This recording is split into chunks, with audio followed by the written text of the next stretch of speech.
Le thème que nous allons aborder aujourd'hui revêt d'une importance capitale. Donc, comme vous le savez, la SAED gère les investissements publics de l'État du Sénégal, notamment la réalisation d'aménagements hydro-agricoles dans la vallée du fleuve Sénégal, donc en rive gauche de la vallée du fleuve Sénégal, donc de Saint-Louis jusqu'à Bakel. Donc un aménagement hydro-agricole, c'est une entité spéciale de centaines ou de milliers d'hectares qui est destinée à une exploitation agricole. Donc cette entité spatiale est constituée souvent d'un chenal d'amener qui permet de véhiculer l'eau à partir de la source. La source peut être le fleuve, peut être un défluent du fleuve ou un affluent du fleuve.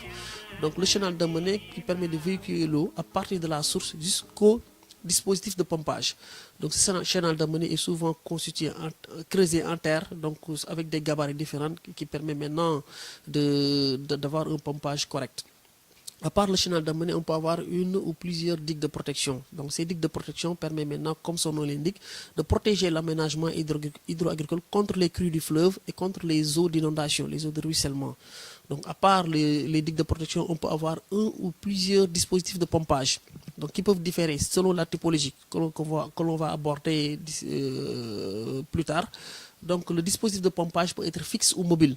On a des dispositifs mobiles qui sont composés de groupes motopompes qui fonctionnent souvent au gasoil et de groupes électropompes qui sont toujours des dispositifs mobiles qui sont logés sur des bacs flottants. La différence entre ces groupes électropompes et les groupes motopompes, c'est que les motopompes fonctionnent au gasoil alors que les groupes électropompes, c'est raccordé au réseau Sénélec. On a les dispositifs de pompage fixes aussi qui sont constitués d'un génie civil, de génie civil où sont logés les groupes électropompes.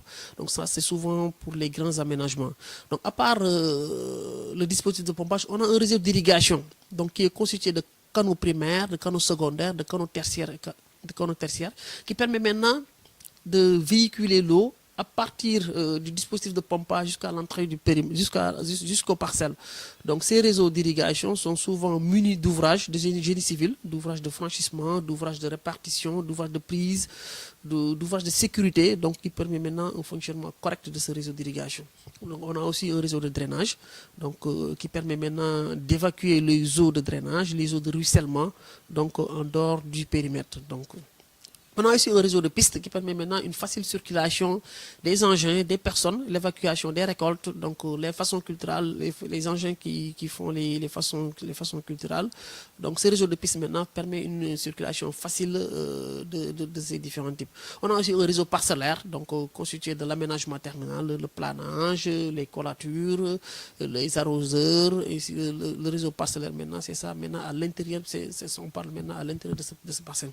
Et maintenant pour qu'un aménagement puisse fonctionner sans ces considérations de durabilité, de typologie, il faut au moins qu'il y ait un dispositif de pompage, un aménagement parcellaire et un réseau d'irrigation. Donc ça, c'est quand même le minimum pour qu'un aménagement hydro-agricole puisse fonctionner. Maintenant, quand on abordera la typologie, on verra les différents types, les constituants, et ainsi de suite, ainsi de suite.